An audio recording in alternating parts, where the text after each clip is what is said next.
Dr. Jenni Hyysalo. Mm. Welcome to H Hour. Thank you. And thank you to Simon for putting you on my radar. It's great. Now, we were on the icebreaker and just now off air. So you were talking, you literally just said about 30 seconds ago, I'm going to try and repeat the phrasing, and it was that stress is the biggest source of imbalance for both men and women. Yes. And there was much more around what we were saying. But yes. Expand on that for me, please. Yes. Yeah, absolutely. So what do you mean by imbalance first? Yeah. So imbalance meaning that our bodies have a natural tendency to revert to a state of balance if we take out the noise, so to say. So if we stop doing things that harm our bodies or take us away from that natural state of balance. So how to expand it even more is to say, looking at the diet, for example, which is what many people struggle with the most.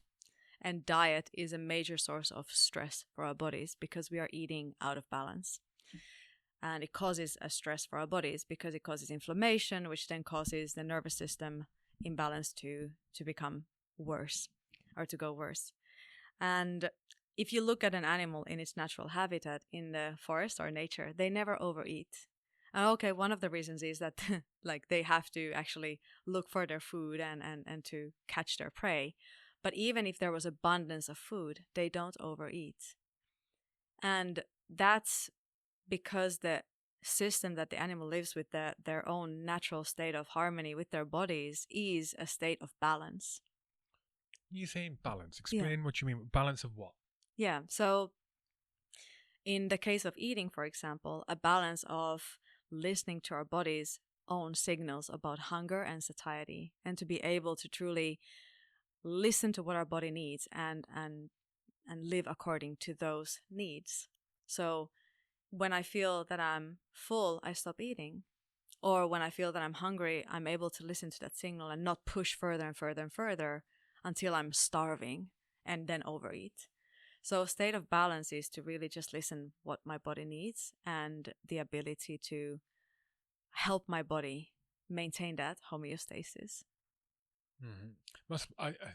It's probably harder for us as well because the way food and food products have been developed to target things that are really pleasurable for us, right?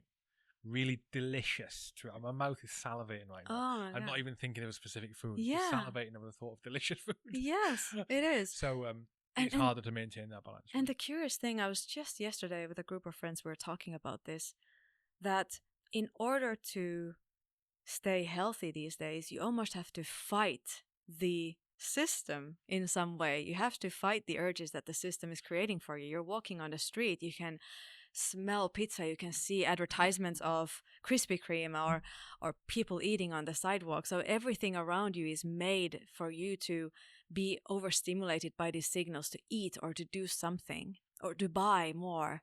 And so it's just like we're living in an environment that is messing with our innate signals. And so many of us become so disconnected from our bodies since early age because of childhood trauma, adverse childhood events. And we're not taught to listen to our bodies. Like it's something that we lose our connection to ourselves and our bodies. And because our system doesn't support that reconnecting to ourselves and our bodies, we grow even more distant towards it. And then suddenly we're living from a place of external cues constantly. Oh, it's time to eat. Oh, yeah, I might as well take something because I saw something and now I feel like eating it. We're not listening to what our body is telling us. We're listening to external cues. And the disconnection to ourselves is growing bigger and bigger and bigger. And that is a major source of stress as well for our bodies because we are living out of sync with our natural rhythm. Yeah, and the habits that brings with it as well into habits and like socially accepted things like having a house full of snacks. Yeah. Yes. If I don't buy snacks for the house, I don't eat the snacks. Yes. I don't have the snacks. I exactly. Don't need the snacks. Out of sight, out of mind. Snacks. But it's normal to have a bag of crisps in the house, a pack of biscuits. Yeah. Nonsense. Have a cheat snack after every meal. It's very difficult. And that when that impacts children as well, they grow up with that habit Oh yeah. straight away from the off. Oh It's man. normal Yeah. to be grazing throughout the day and have their 2 or 3 square meals, Oh man. Yes. which are also Absolutely. nonsense, probably. Absolutely. And it's also an emotional connection that we have to food and nutrition in general. We're so used to connecting food with pleasurable sensations of spending time with friends or family. And so every time we invite friends, we're offering snacks. And then there's a social conditioning like, I cannot say no. And then I will eat something for not wanting to say no. Alcohol too, right? Alcohol, absolutely. One of the biggest sources of social pressure comes from that, like need to drink because others are drinking. And the vice versa, those who are drinking feel uncomfortable if someone is not drinking. And so you have to, or internally, you're going through a process of having to fight a lot of these or these external pressures that are coming at you. And unless you're aware of them, you really succumb to them. And that's how many of us subconsciously constantly live in a cycle of unhealthy way of living. And we're not even aware of what we want from our health and how we would be living if we were in contact with our bodies, but we're kind of flowing in the river of what everybody else is doing or what the external world is expecting of us. Mm-hmm. Yeah, and what's easily accessible. I notice definite cognitive differences and energy differences, dependent. Just because I think I'm more attuned to it now over the years, just being more aware of things like that. For example, if I have a pizza or anything really carb heavy, pasta or potatoes, as part of a meal, I know that half an hour later I'm going to crash and I'll get really tired. Yeah. And that's only going to last about 20 minutes. Yeah. I know I'll crash. And that's, obviously you got the physical side of it, but also you got the mental side of it. If I'm feeling tired, I am not switched on when I'm doing that. Yes. You know? Oh man, and yeah. people think that's normal. Yeah. You know, how you have a meal. It's totally normal to want an afternoon nap after. No, that's not normal. That's right. That's right. And most of us are living in that kind of a state of hyper crash. And many people think that maybe the state of balance is between those two extremes, but the state of balance would be to not have those major changes. So throughout the day, it is natural for our bodies to go through a little bit of a dip in energy because our circadian rhythm works like that. In the afternoon, there's going to be a small dip in energy, and then the next one comes before going to sleep. And following those rhythms is really good. But if we are artificially creating these types of dips and energy highs and energy lows, that's actually another stress signal for our bodies. And so there's so many different ways that we create a stressful environment for our bodies, and nutrition is one of them. And like you were mentioning, those food crash, that has to do with the blood sugar levels going up and then down and up and down, and our insulin levels going up and down and up and down, and our bodies having to, every time we eat something, kind of put more energy into digesting the food, into creating the insulin, and into lowering the blood sugar. And so our nervous system gets also aroused in that system, in that situation, and that causes our nervous system to be constantly in a little bit of a state of alert. So actually, the blood sugar fluctuations is a major source of stress for so many of us, and it's a major source of metabolic disease for us. Does that transform into mental stress in the traditional way of people think about stress? So that's a very good question, because people associate stress with feeling stressed. But stress is so much more than just a mental state of feeling anxious and busy in your head. It's actually a whole physiological response to what your body perceives as a threat somehow. So this means that me watching news from my telephone, I might not perceive it as stressful. I might say like, oh, that's annoying or something that is a bit upsetting, but I might not perceive that I'm stressed. But my body is taking the signals from what I'm looking and activating the stress system. So the stress system is the HPA, hypothalamus pituitary adrenal axis, to create cortisol. And then that is perpetuating the stress cycle within the body. And sorry, remind me what cortisol does? And cortisol is the most important stress hormone that we have, or one of the most important stress hormones that we have. And the role of cortisol is to mobilize more energy into our body to access that more To deal with energy stress. to deal with stress. Correct. But would that be because but that function exists from an evolutionary perspective to deal with external stresses, right or wrong? Both, Okay. yes, both. So if internal stress might be that we're being injured or we have an illness in the body, that's an internal stress, or even internal stress as in I create anxious thoughts for myself. I worry before going to bed. I can't fall asleep.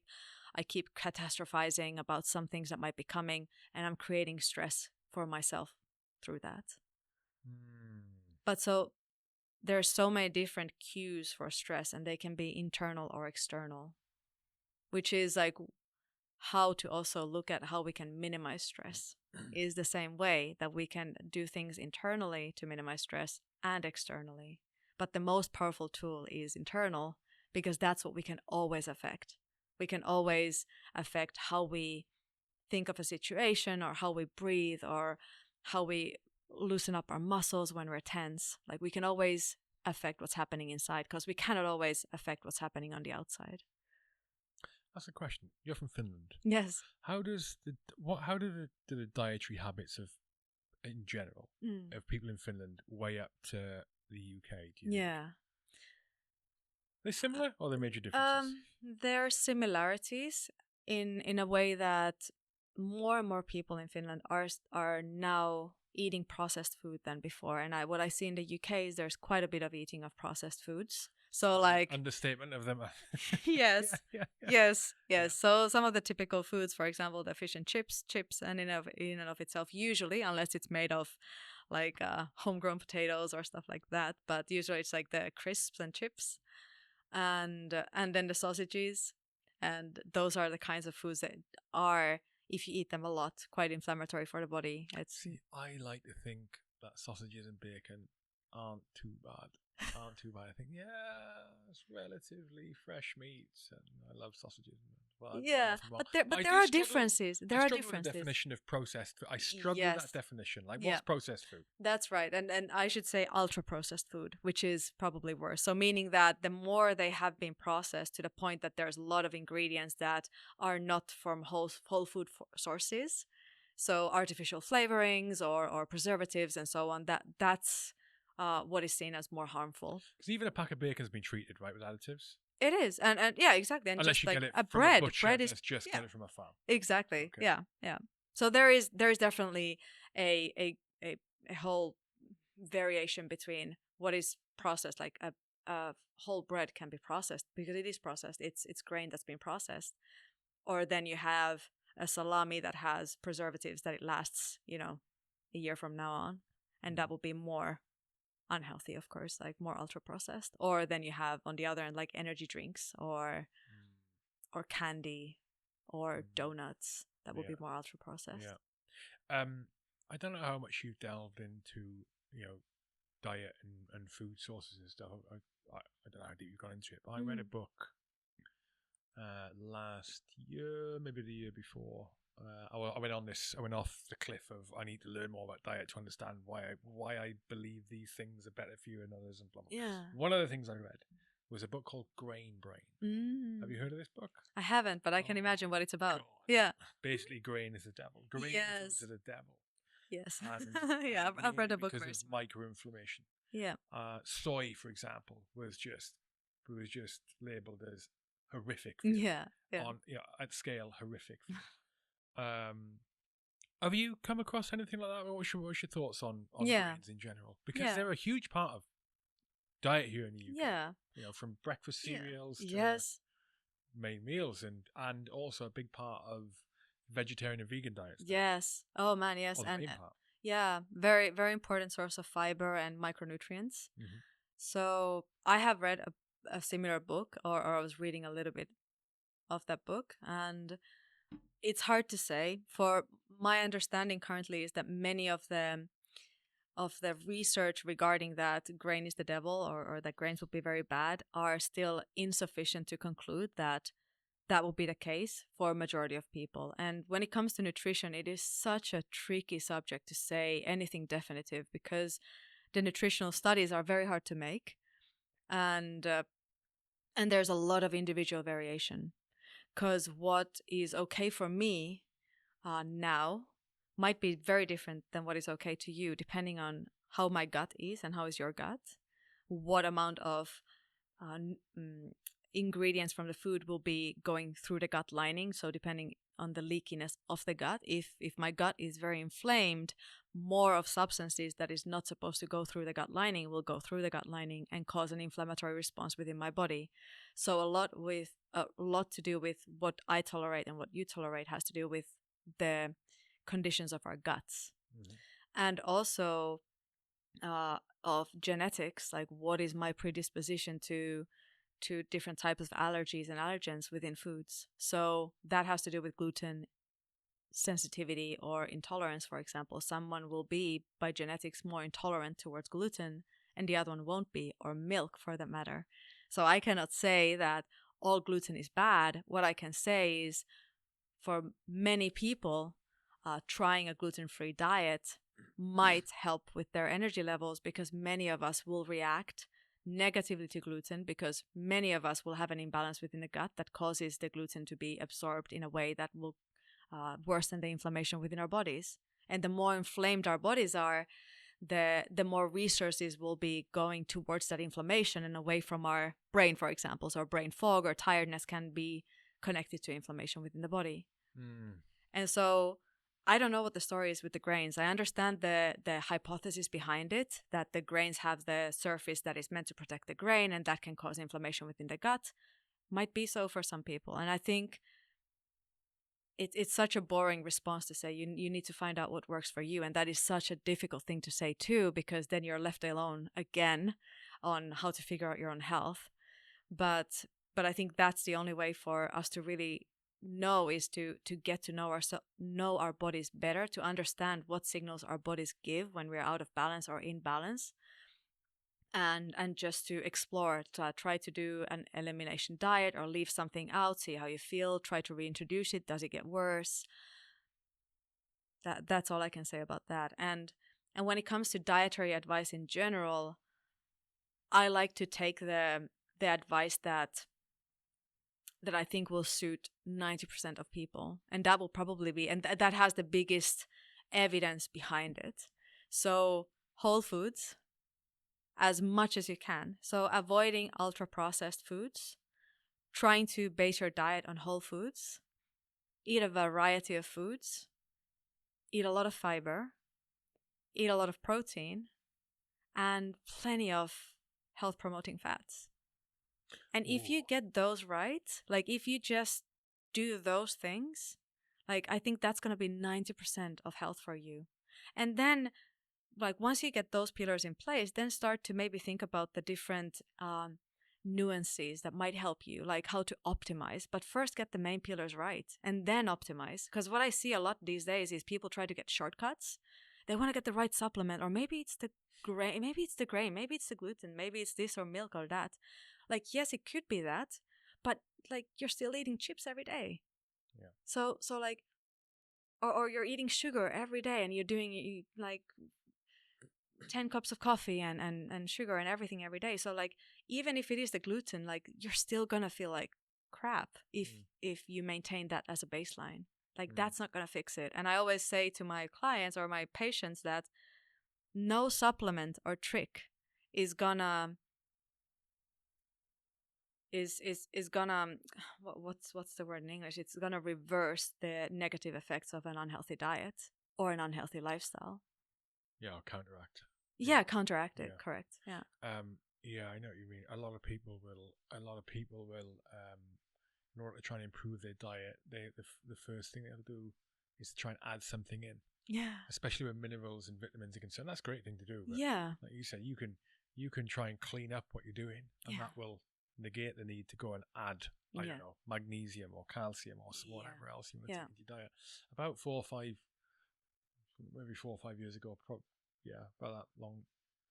that long ago, when I started getting sort of diet conscious. I don't know why. I think I was just starting to feel old. Yeah.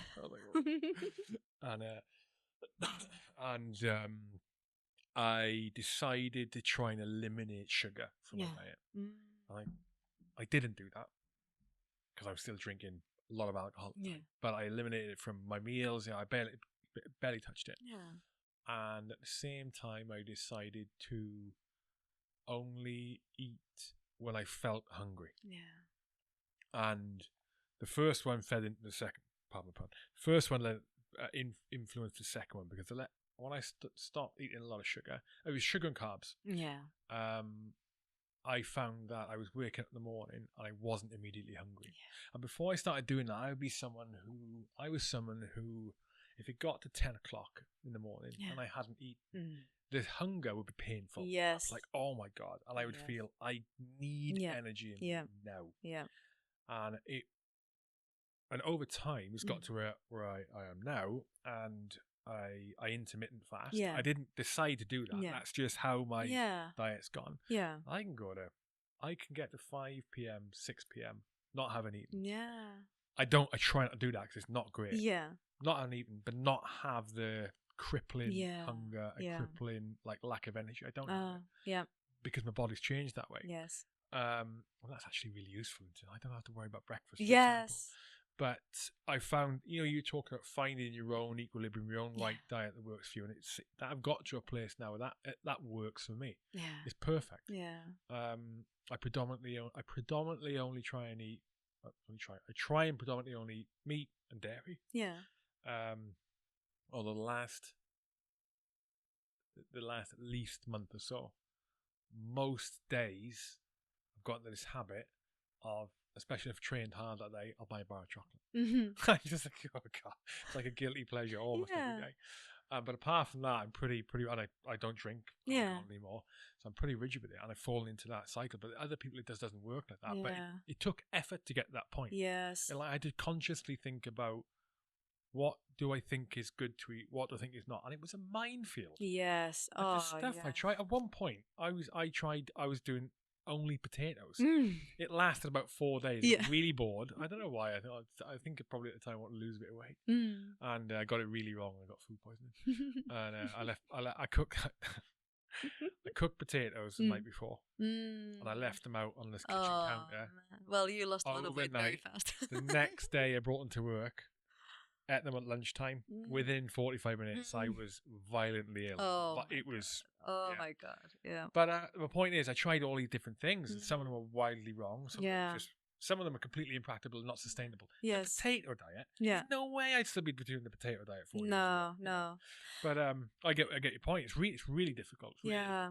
But you mentioned something there. You've been talking a lot about inflammation and microinflammation, and I think, most people have this understanding of inflammation as injury, or my knee's swollen, or my arm's swollen, or I have an infection. Exactly. But microinflammation, I think, because you can't see it, feel it, touch it. Yeah. It's almost like this airy fairy. It is. Phrase that does it exist? Does it not? Does it really affect me that much? I can't see it. Yeah. Maybe it's nonsense. Yeah. Is this food sugar? Yeah. Really, processed food really give you microinflammation? Yeah. So, can you explain more about microinflammation if you can? Oh, absolutely. Yeah. It's also called silent chronic inflammation. Okay, I've never heard of it. So, chronic inflammation, SCI. Okay. Yeah. So like you said, most people will connect inflammation to injury or infection. And that's how it is. So when we get a flu, our body will be inflamed because our immune system will activate and take out all these different immune cells to help fight the infection that we have. And that those immune cells will create an inflammation in the area of the inflammation. So if you have like a sore throat or like an ear infection or like a wound or something, the immune cells will create an inflammation in that area to heal it. Also, when it comes to having an injury, it's a similar mechanism, right? So the immune cells will go there and they will help with creating different cytokines, these types of chemical messengers to help heal the wound or the injury. That's what cytokines are, because I've heard cytokines mentioned many times before. Yeah, like chemical messengers in the body. Yeah, how different cells communicate with each other. Okay. And when we talk about silent chronic inflammation, it's not an acute response to anything particular. It's more like a whole body response to what's going on in the system in and of itself. So that could be, for example, if we have a lot of visceral fat, which is fat around the organs. So usually that's belly fat. And if there's a lot of fat around the organs, that tends to be very metabolically active fat. And that fat is excreting these inflammatory cytokines. And because there is so much of the fat around our bodies, it tends to be very systemic. So it's all around. And because it's not a massive source of, there's no infection, there's no injury, but it's all around the inflammatory response, it tends to be system-wide where the inflammation is residing. And there isn't an external pathogen that's causing the response. It's something that's happening internally. The cells themselves are out of balance. There's too much fat, and they are creating these inflammatory signals to the body. And usually that type of systemic inflammation will then stay chronically active, and that's why it's called chronic inflammation. Why is it bad though? Sorry? Why is it bad? Because these types of inflammatory responses will start to, they constantly cause the body to use more energy than they would in normal circumstances, because the body needs to activate constantly the immune system to fight that inflammation and to try to put it down, because our body of course tries to go back to the homeostasis, back to equilibrium, and it needs to actively use resources to try to put it down. And so we're constantly using more resources to fight that inflammation. And that's one of the reasons why for example, it will affect our brain. Like, we don't have as much energy to use for our thinking and our mind because it's being used to other things in the body. And also because the brain might be inflamed as well. Yeah. So, okay, I get it. So it's like an unnecessary drain on your resources. Yes. That means you've got less resources available to fight an actual real problem if it persists. Yes, and also the cells are malfunctioning. So the inflammatory response and the inflammation within the body is causing the cells to malfunction. So, for example, in the gut, the inflammation will cause the gut lining to become looser, and so more things will be able to go through the gut. And so that's just an example that the gut lining malfunctions and more things are able to penetrate it and get into the bloodstream. And the same thing goes throughout the body. Our mitochondria doesn't function as well as it could under inflammation. The energy system, like mitochondria, are the energy houses of our cells, and they are malfunctioning, which is one of the main causes why metabolic illnesses are also related or connected to fatigue or tiredness. So when we say that people who are, it's common knowledge that people who are overweight are they're more susceptible to illness. They're impacted more by an illness or a pathogen or something like that. That is, so their ability to fight that off. That is mainly, or their inability to fight that off or deal with it less well than someone who is healthier. Yeah. That's mainly down to microinflammation. Yeah, it's huge risk. But there's, so like I mentioned, that when our body is under that inflammation, we use more of our energy resources to fight that inflammation. So our bodies will also use more of the micronutrients that otherwise we would use for fighting external pathogens, but now we're fighting the internal system.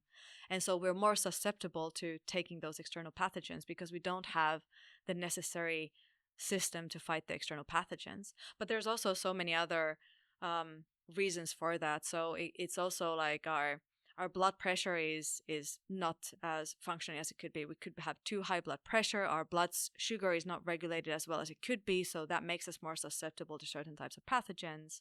Also, the peripheral circulation functions worse when we're overweight, and that makes us more susceptible to like delayed wound healing, for example. So it's just it's this vicious cycle that's created. The more tired we are due to this inflammation and deconditioning because we're not moving enough, the less we have energy to make any lifestyle changes. So then it becomes this circle of, I'm too tired to make a change, and then my body gets more tired because I'm not making any changes. And so many of us will get into this rut of just feeling stuck with where we are. And there, like you mentioned, that how to start to change a diet, or how to start to make these changes, I think that instead of adding supplements, I would start by just adding very basic nutritional changes, like I mentioned. So just adding a lot of protein to your day, a lot of fiber, a lot of healthy fats, a lot of regular meal times with a lot of whole foods. So just sort of adding more of that, and not even thinking about eating less of processed foods. So eat as much as you want junk, but just add the good stuff as well. And the thing is that once you start to do that, you're giving your body so much of these real nutrients that it will crave less of anything else. And it will start to shift entirely the whole system. Suddenly you start to have more energy because your blood sugar is not constantly fluctuating, your brain fog starts to go down, and your body will naturally begin to go more into the state of balance, into that equilibrium we talked about before. And so I would, because it takes much more effort for us to deny something. If I say, like, stop eating processed foods, that takes much more energy from you than I say start eating more fruits or vegetables. Yeah. Or start adding more, like, vegetable oils, like just add olive oil to your meal. Start with the salad before you have your main meal. Like, just very basic things. Just add something, hack it a little bit, and that might be the whole key to suddenly you notice that, I haven't eaten crisps for 3 days now because it just didn't even come to me. I didn't have the craving anymore. Have you always been, assuming you're a super healthy eater now, have you always been that way? Have you know, did you grow up with a healthy diet or not? So if you don't mind me asking. Oh no, of course. I'm happy to answer anything. I'm very open about my life in general. So I would say yes and no. So yes, in a way that I've been always disciplined. I did athletics when I was younger, and I did track running, and I've always been into sports, competitive sports, which also comes with looking at the diet and trying to eat as well as possible to optimize training. Was it always healthy? I wouldn't say so, because there was a lot of also unhealthy emotional attachment to certain type of eating, and too much strictness. So I was stressed about how I eat. And that's another thing. So it can become obsessive, which is where it went for me, that I was actually limiting myself and constantly being, like, very judgmental or beating myself up if I ate the chocolate, or if I ate a certain way, then I would find myself being very harsh on myself. So I'm actually creating a state of stress for my body, not from the way I'm eating, but from what the way I'm talking to myself after and during eating.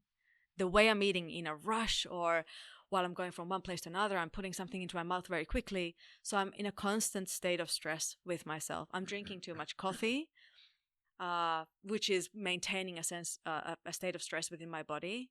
And then I'm compensating the tiredness that comes after the caffeine crash with something sugary. And so, like you mentioned, the grazing before, like I was doing that. Yeah. So I was maintaining this high alert state within my body through the way I was eating and living. So even though I was eating relatively healthily, I was still in a constant state of stress with my body. And I don't know if that's any better than someone who eats processed food throughout the day. Yeah, true, and that is a common, especially among women. I think it's a really common situation. Oh, right? Man, yes, really common situation. Much less so with men, but that does not exist. But and women especially are so much under stress relating to external pressures about how we should eat or how we should look, and so a lot of us are constantly mirroring what we're eating on how it will look on our bodies, and there's, like, that's a whole discussion on its own. And I think to some extent the same with men. So there will be that also men suffer from the body dysmorphia, that they will, like, always want to be a bit more muscular, a bit more lean, or a bit more something, and then there's this, like, massive strictness about how they eat, and you're looking from the outside and thinking, like, wow, that is not very balanced. Yeah, I think with men it's more, I mean, the reason for that, I think we sort of touched on this earlier.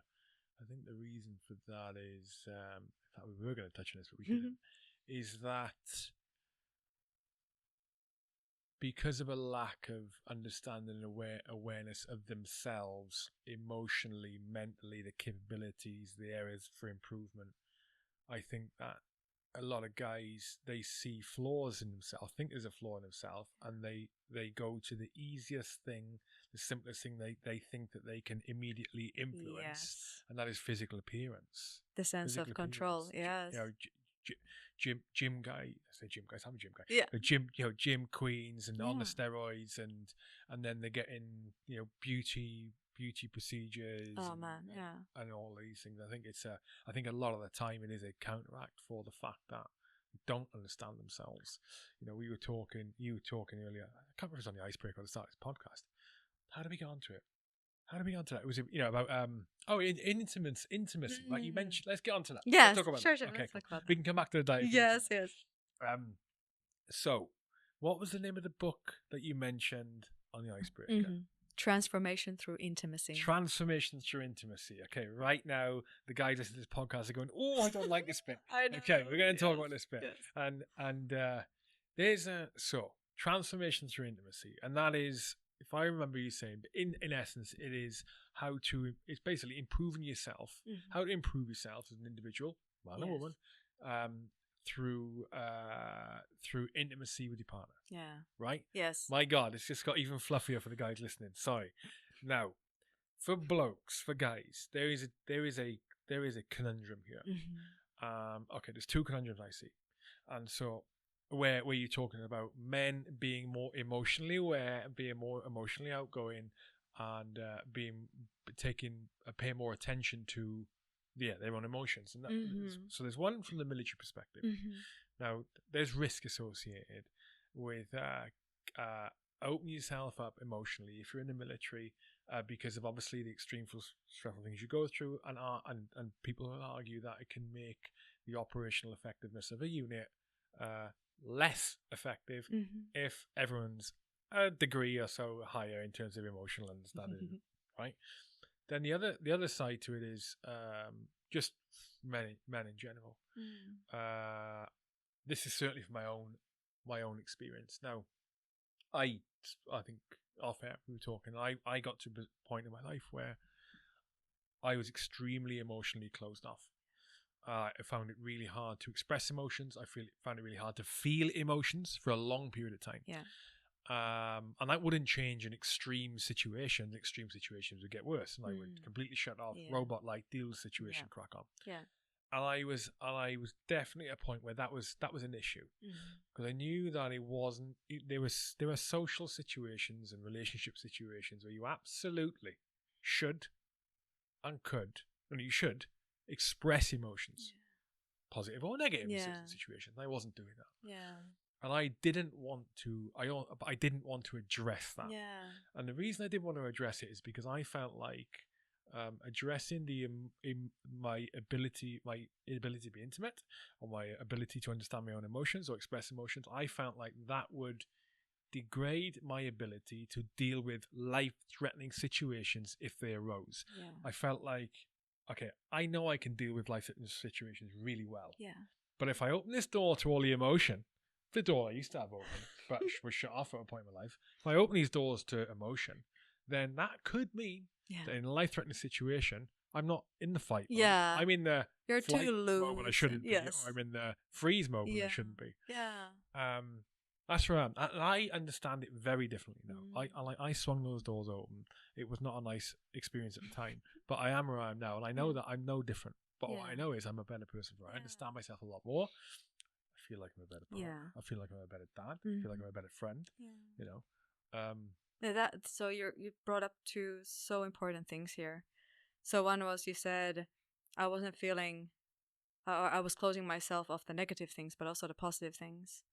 And then you brought up the fear of, if I open myself to this softness, then I won't be able to be tough when I need to be.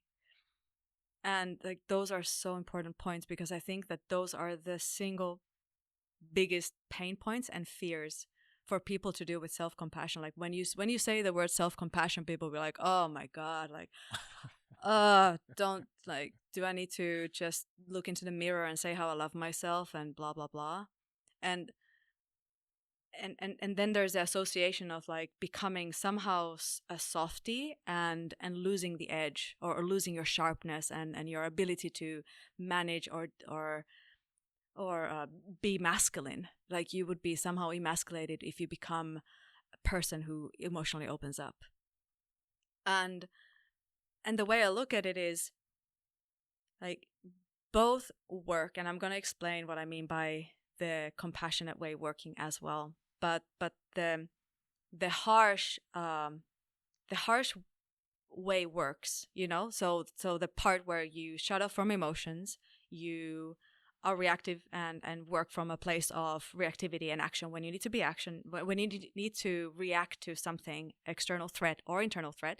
You know how to act to it. You either shut down if it's an internal threat, or then you fight if it's an external threat. And you know that road very well, and that's like that serves you because you will get things done. But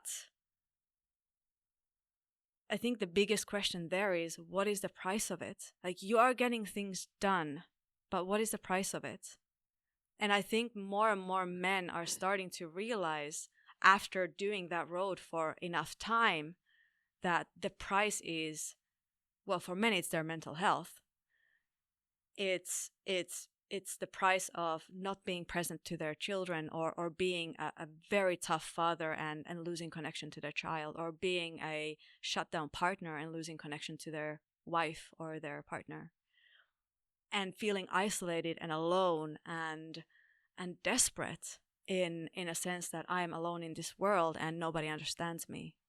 And that becomes a very, very dark place after a certain while. And I imagine that's one of the reasons why so many young men are killing themselves, because they end up to a place where they feel cornered and lost and alone, and there's no way out.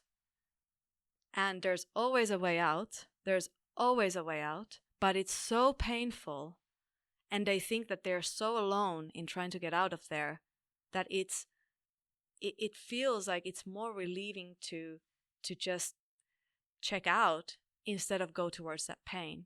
And they don't even know how to ask for help from that place. And that's why, like, it's literally a question of life or death in the end, to which path you choose for yourself. And that's why I hope, and I really hope, that more and more men would, earlier than later, wake up to really understand that opening up and opening to vulnerability and emotions and talking about difficult things is actually a path to connection to others and to self. And that connection to yourself actually makes you more self-aware and more ability to act from a place of awareness. It doesn't take away from that. The more connected you are, you might actually be even more open to seeing a threat where there really is one. When you are disconnected from yourself, you might miss a threat that's there more because you're so in your hyper alert state. Or you're overreactive and you're depleting your energy stores so that you don't have them when you really need to have them. That's another thing, because you're in a constant state of stress and you're depleting energy stores when you are in that overreactive state.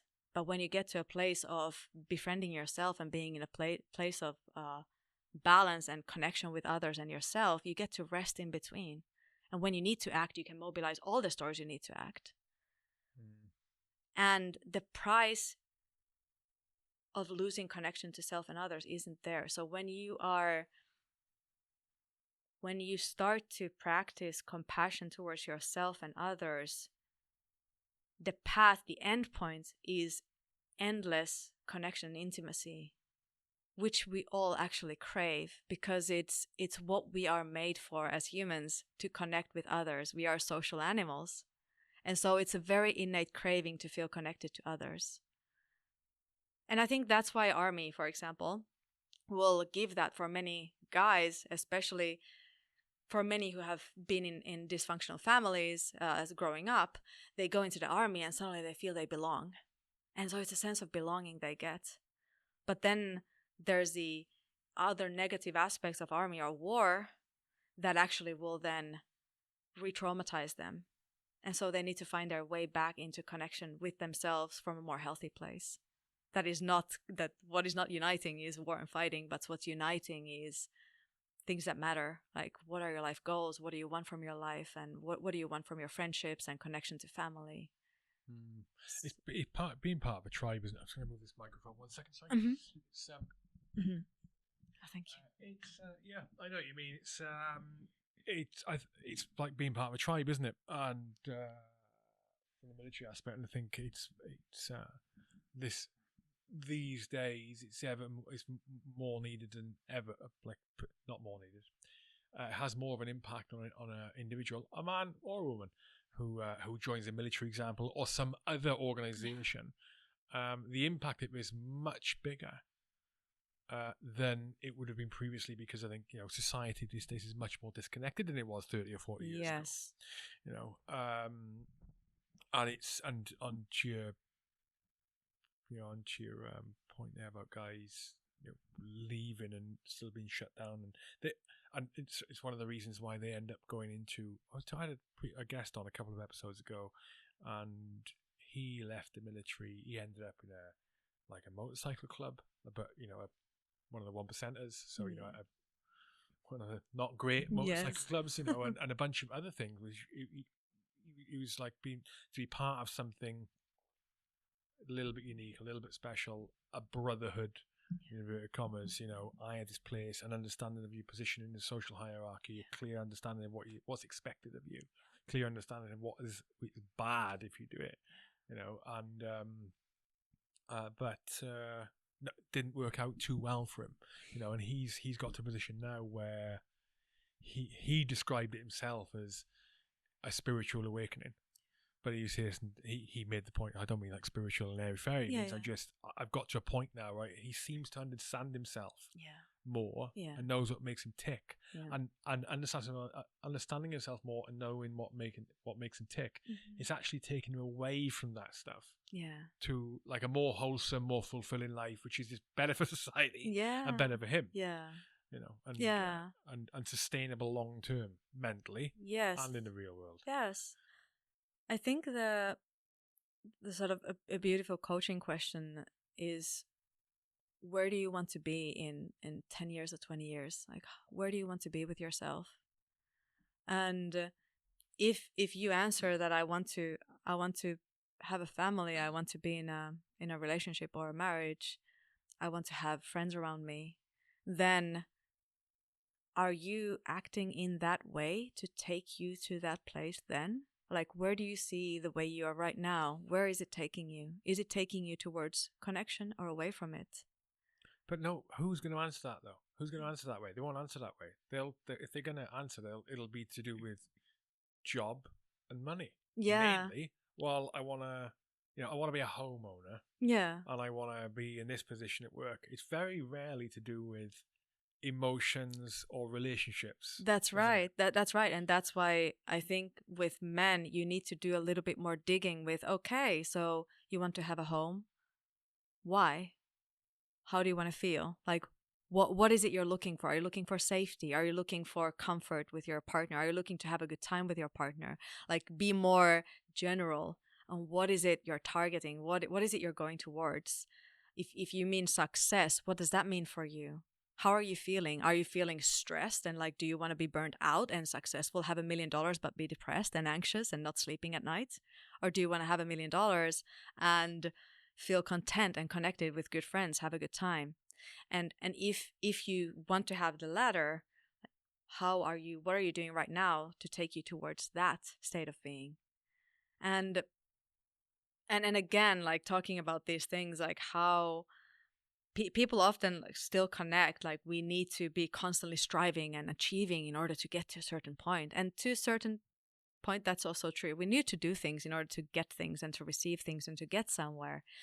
But there's a difference in how we do that. Are we doing it in a way that is breaking us? Or are we doing it in a way that is actually reinforcing a positive energy cycle for ourselves? Meaning that, am I doing things that is maintaining energy and that I feel good about myself, and I'm doing it from a place of enthusiasm and motivation? Or am I doing it from a place of like beating myself up and putting myself down every time I fail or every time things don't go right? The only issue I see with that is that my understanding of how men and women have evolved is that men are more resource focused, and women are more relationship focused. That's in right. terms of desirable, from the desirable traits that they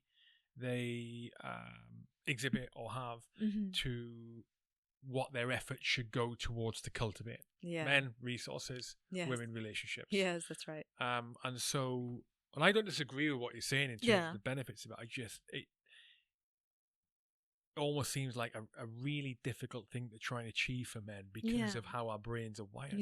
So what makes us want things, what makes us tick, and what motivates us. Right? Am I talking nonsense? Or no, absolutely. Oh, I can completely hear what you're saying, and I would agree. And I think that's where the midway is so important for both men and women. Because then if women are only relationship focused and then they lose their agency in life, like their self-expression or their like their dreams about their careers, that can be an issue for women as well. They lose themselves in relationships. And for men, they will lose themselves in career and sports and whatnot. So both of us need to move a little bit more towards each other without losing ourselves and our core needs. And that's what I mean. For men, I don't think it's about losing your ambition and losing, like, you want to push yourself in sports, you want to push yourself in your career. Like, that's amazing. Do it. But just don't overdo it, which is what we're doing now, because we are in an environment that is harsh. We are more isolated than ever. And we are living in a traumatizing world with everything that's going on. We're more engaged than ever in the wars that are going on. So we're constantly being in a very hyper stressful state already. And if on top of that, you're pushing yourself and you're being your own worst enemy, it's easy to go into a complete state of imbalance with yourself and then lose yourself into that dark place that I was talking about earlier.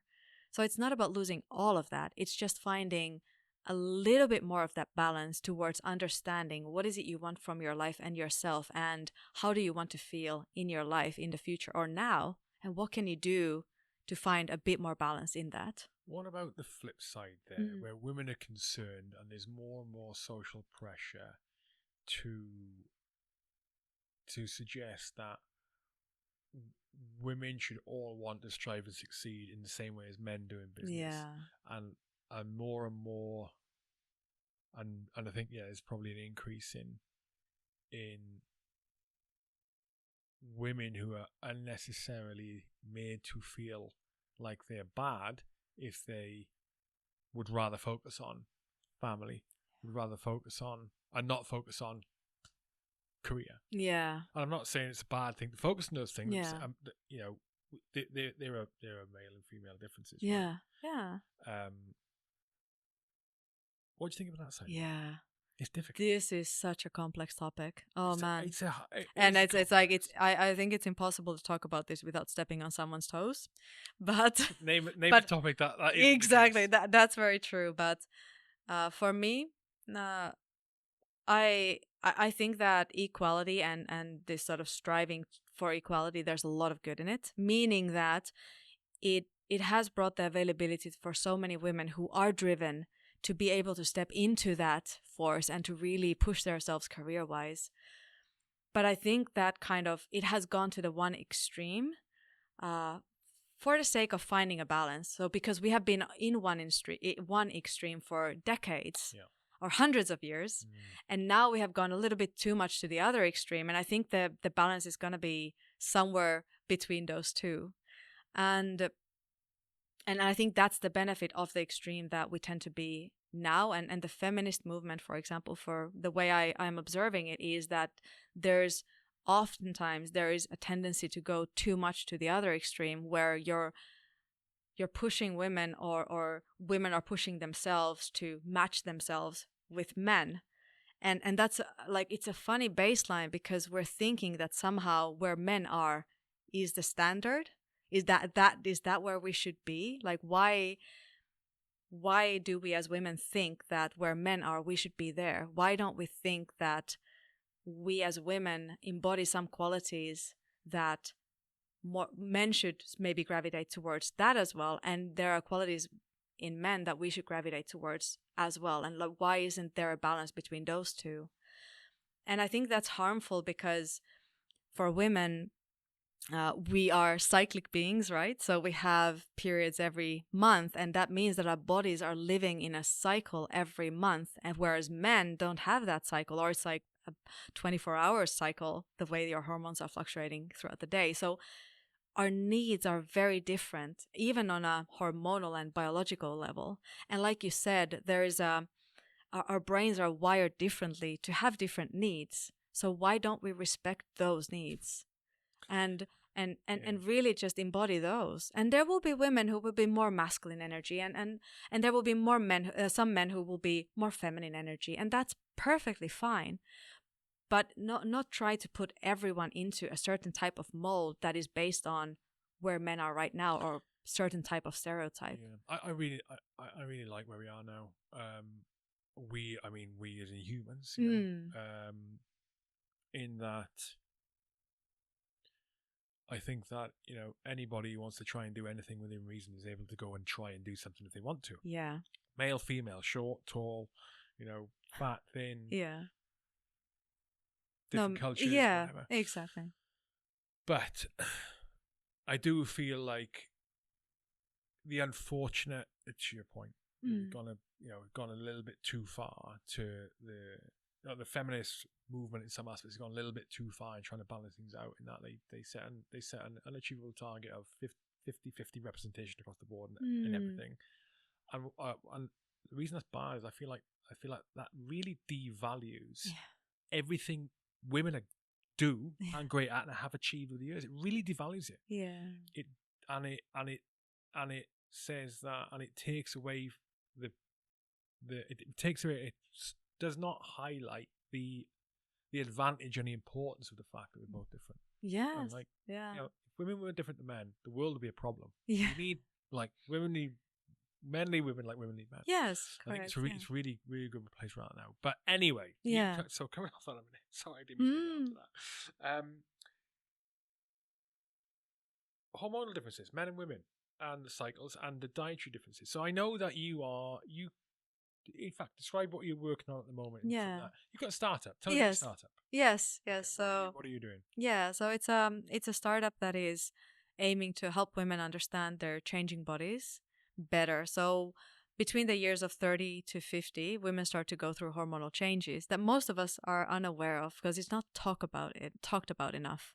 Perimenopause, so 15 to 20 years before menopause, which is usually around 51 years old, women goes through menopause. But the hormonal changes that lead up to menopause usually start already 20 years before menopause. 20 years before? 20 years. Jesus. And this is not talked about enough. Oh. And so many women are lost with their health and their bodies in understanding on what's going on. So women will be fighting fatigue, weight loss resistance, and these different types of symptoms that are related to hormonal changes. And they are completely alone with that because the healthcare system doesn't understand it either to a way that they would be helped enough. So the startup that I'm a part of is addressing that need exactly for women to understand better what's happening in their bodies and to understand the symptoms that they're having and to give practical tools to start to find a more harmonious and a balanced way of being with their bodies. So the current product that we've created is a combination of extensive blood tests with a deep dive questionnaire into your health and your lifestyle, and through those have a combination health report to understand what might be the sources of your imbalance in your body and what can you do to find a more balanced way of being and how to balance your hormones better. So what led you to the point of starting up the company to look at that? Yeah, so have you always been focused in on women's health? Women's health? No, so my own area of interest started when I was in med school, and like I said, I have a sports background, so I've always been interested in health and performance and optimization of performance. But I was severely symptomatic myself because of stress. I was really out of balance with my body. I had severe sleep issues. I had what I now know to be a state line of a baseline of anxiety. and just this What do you mean you now know to be? So was it not obvious at the time? it was so all pervasive that it was like the normal state for me that I didn't even understand that I was actually anxious most of the time. Can you describe it? And every time Yeah. you describe it, I think a lot of people in the state and do not realize Yes. it. I certainly was for a long Yes. time and didn't realize until later on. Yes. Do you mind describing it Yes. if you can? Yeah, absolutely. So one was for me that my body was symptomatic so often. So insomnia was my biggest cue that I was chronically insomniac. Like I had a difficulty falling asleep. I had to self-medicate in order to fall asleep. There was, if I had back pains, I had different types of aches and pains, stomach issues, chronically upset stomach or painful stomach, headaches, tension headaches. Almost all the time. I would say 90% of the time I was somehow symptomatic. Wow. And it was just, and it was such a normal state for me to have these symptoms that, and to be insomniac, that I just sort of thought that this is just the way I'm wired. Like this is how my body is, and period. And also like this constant state of pushing myself, talking very negatively towards myself, having a very strong inner critic. Every time I made a mistake, I would beat myself up in my head. I would push myself to train if I ate something that I felt was unhealthy for me. I would study and push myself because if I would fail an exam, I would feel like a failure, and to really just constantly push more and more and more. And so this constant state of baseline stress and anxiety, I need to do something more, I need to be better, I need to be stronger or something, and not be content where I am. If I would stop and not do something, I would get the jitters. Like I knew that something, like I need to be doing something, I need to be useful, I need to be efficient, I need to spend my time better, like not to sit down and be still. I know that feeling. Yeah. And so that's a baseline anxiety, right? Or like and for me, actually, the baseline anxiety is a manifestation of a nervous system completely out of balance. So when we think of our nervous system, our autonomic nervous system is built up of the sympathetic and parasympathetic branches, and the sympathetic and parasympathetic nervous system are responsible for the state of arousal in our body. So how tense we feel or how relaxed we feel. And the more dominant the sympathetic nervous system is, the more anxious or the more in the fight or flight state we will be. So that's the part of the nervous system that is responsible for triggering the stress axis and the release of stress hormones. And the more active that is, the sympathetic drive, the sympathetic nervous system, the more stress hormones there will be in our body, and the more stressed we will be. And here's the difference. So people will differ in resilience. I didn't feel stressed in my head because I felt like I was constantly on top of it. Like I was constantly achieving, constantly pushing myself. So I thought that I'm not stressed. Somebody would have asked me, "Are you stressed?" I said, "No, I'm not stressed." I felt like I'm in a state of high achievement. But my body was constantly telling me signals that I was bypassing, that I was just completely numb to. I just thought that, oh, just that's stomach pain, that's a headache, that's a muscle pain. I thought that they were isolated incidences, like disconnected from each other. But then afterwards, seeing that, oh my God, these are all manifestations of the same issue, which is a nervous system imbalance. How did you realize? Well, it came from actually me starting to do yoga and meditate. So my mother, who has done meditation for years, she pushed me to do some meditation, and I was very reluctant to do it, but I did it in any case. Why were you reluctant? Because I had the thought that what we talked about before, that it's going to be a waste of time. Sitting in, like just sitting quiet, it's going to be such a waste of time because I could use it more efficiently. And doing yoga, slow movements was like, I could be training, like I could be getting a better body. And here I am breathing and doing 3-minute stretches. Like this is BS. And I just had that, and because of that constant need for drive and like dopamine addictive state, it was very hard for me to slow down.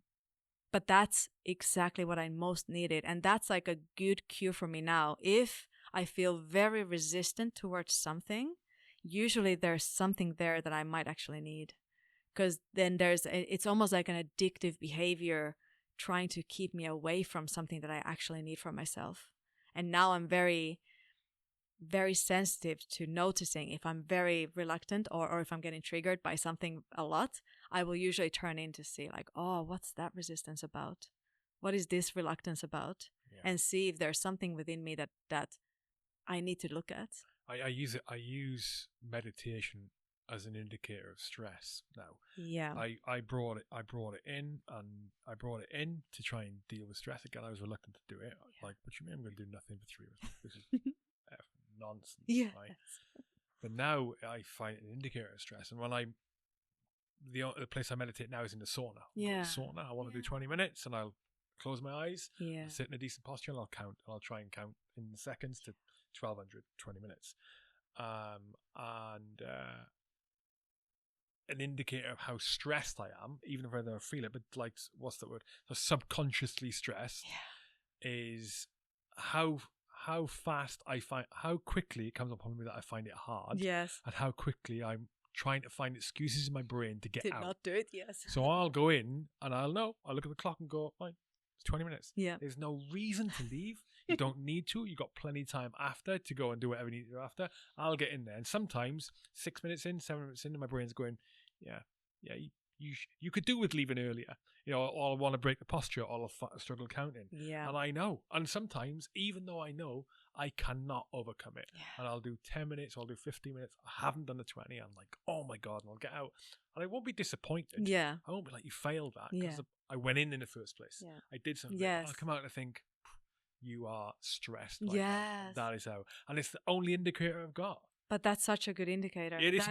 Yeah. It's such a good indicator. And the most important thing is to be aware of that, because that is like the number one thing when you start meditating is to become aware of the tendency to not want to do that or to want to be somewhere else. And that's actually how we live most of our lives.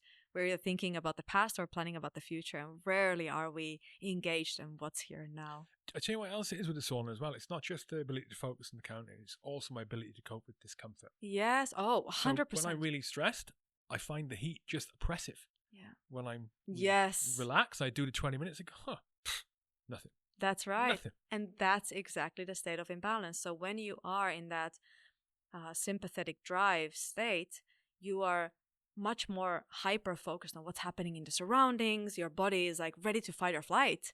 So it's much more difficult to be in that state, and you're much more, you experience the heat more intensely. You experience the sounds around you more intensely because your whole system is focused on, is there a threat on the outside? I should be ready to move. So the more you are in that state and the more hyper aroused you are about what's happening around you, that's a signal of, yes, so I'm really in that sympathetic drive right now. And so taking those deep breaths will then take you more towards that balance. And like you said, you don't need to push too much. Like sometimes, especially in the beginning. So for me, like you asked, so what was how did I understand it's about the nervous system, was when I started to do meditation and yoga. And I initially pushed myself to do it, but I understood that, wait a minute, like I haven't had a headache for 3 days. Like, what's that about? Like, I actually slept 7 hours. Like, that's what? And I started to realize that. Was that quick? Well, it did take like, a few 2 to 3 weeks, but then like, and the realization came, like a month after that. I didn't feel it instantaneously. It was when I was looking backwards that, actually in the past 3 weeks I've slept a few nights well. I haven't had headaches, so like 3 days now. So it comes afterwards, the realization that things are changing. And that's when I started to look into this, like, what is this about? Because I had heard about meditation and yoga and their benefits. And that's why I was pushing myself to do it, because I realized that I'm in a constant state of stress. And then I started to get the benefits of it. So I really wanted to take a deep dive on what's happening? What is the science behind it? And I was doing research at the time in the University of Helsinki. So I was already like scientifically, my head was going towards that way of thinking. So you're going through this at the same time as you were studying. Yes. Yes. Medicine. So I was studying medicine and I was doing research at the same time. And then I was pushing myself sports-wise. So you can understand why I Yeah. was stressed. Yeah. And that's It's like also fortunate. yes, Anyway. it is. Of course it Yeah. is. But I was definitely out of balance, like completely out of balance. And but it's been the most important lesson for me to really understand how I pushed myself out of balance, and then how I started to get into balance and what was the science behind it. And that got me into studying about mind body medicine. I understood that there's such a thing as mind body medicine, the Mind Body Institute in the US, or mindfulness studies, and integrative medicine. And that's how I actually then started to learn about lifestyle medicine, integrative medicine. I started to read books about those and research articles about those things. And then I ended up doing a 2-year integrative medicine program in the US after I graduated and defended my thesis. Let's take a pause. We're back. Okay, lifestyle medicine, Yes, integrated medicine. correct. What is it? Are we not been doing it already? Why do we need it? Good questions. So I'm going to start with what integrative medicine is. I'm going to sit here guiltily drinking my third coffee today. Go on. Oh, it's Sunday. So integrative medicine is basically allopathic medicine, so the medicine as usual that we are now seeing in the Western healthcare system, that combines complementary and alternative medicine practices that are based in science, so evidence-based complementary and alternative medicine practices.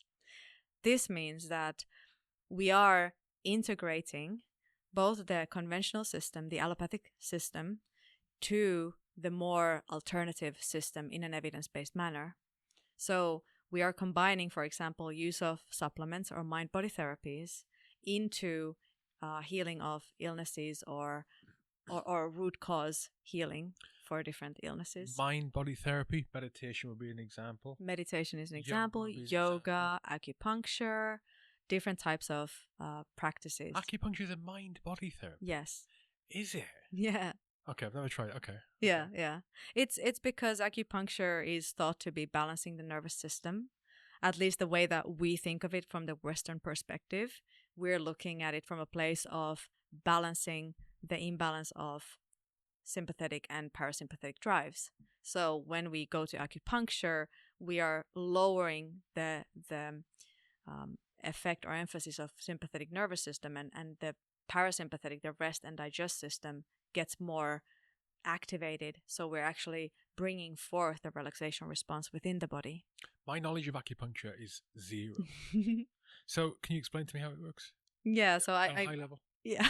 Okay, so high level is you have the small acupuncture needles that are very, very thin, not the typical type of needles, but very, very thin needles that you put into certain points within the body that then will elicit this type of relaxation response and help the body balance itself. Now, I can't go on into what the traditional Chinese medicine way of viewing it is, because I don't know enough about it. For them, it's about maintaining or re-establishing the natural flow of energies within the body. But that's already so outside of the way we think in the Western perspective or the Western construct that it's even hard for me to get into that and to understand what's going on there. But the procedure itself is relaxing. It's it is. I have, and I actually use acupuncture quite often. So every now and then I will have a series of acupuncture sessions. Why? Because for me, it has had a massive impact on my state of stress within my body.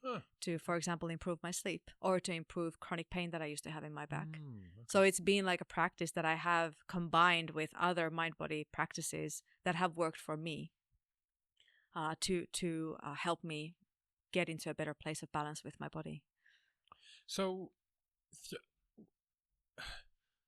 is it a case that the mind-body treatment, mind-body medicine, this has always been around throughout millennia, but we're now bringing it into a structured, sort of formalized way of treating ill health? Is that correct? Okay. Correct, yeah. So I think the biggest reason why there has been such a separation between the alternative therapies or mind-body therapies and conventional medicine is because of the lack of research and because of the nature of explanation that they have had compared to conventional science. So if you have acupuncture and they say that we're balancing the chi in the body, the energy systems in the body, so a conventional doctor will go like really? So then we need to have research and EEGs, like taking the sort of scanning the brain or like understanding what's happening in the brain and nervous system to know better what's actually happening from the Western perspective, to be able to put it into that context in order to be able to recommend it or to understand it. And once we understand it, then we can recommend it. And there's a whole thing of like how much acupuncture or like how, like what is the dose response and all of these things that we need to understand better. And most of the mind-body therapies, we don't have that, and there's a lot of individual differences, but that's a whole different subject. That's part of the challenge, isn't it? It's really hard to quantify. It is. It really is. And because these, like acupuncture and many of the other mind-body modalities, like for example, yoga is a big part of Ayurvedic medicine. So the medicine that they use in India, they are whole healing systems. So you are taking one part of it out of context, out of that context, and isolating it and then trying to put it into another context. And it becomes very tricky to really understand what is working and what's not. If you're trying to understand, like, does traditional Chinese medicine work or does Ayurveda work? If you're trying to put it into pieces, because the whole idea of Chinese medicine or Ayurveda is that the components work together to create a combination effect to actually heal the whole. And when you try to put it into pieces like we're doing in Western medicine, you're taking like, does this medication work? Does this one therapy work? Does this one thing work? And we're using that, but it's not a whole healing system like these other ones are. So places like, so I know China. So China's big on the mind. I said big on. A big part of their medicine practices is mind-body healing. Yeah. It's the same with India as well, then. Yes, absolutely. But is there anything? Is there anything in society there in India or in China or in other parts of the world that have a much higher focus on mind-body medicine than perhaps the West do?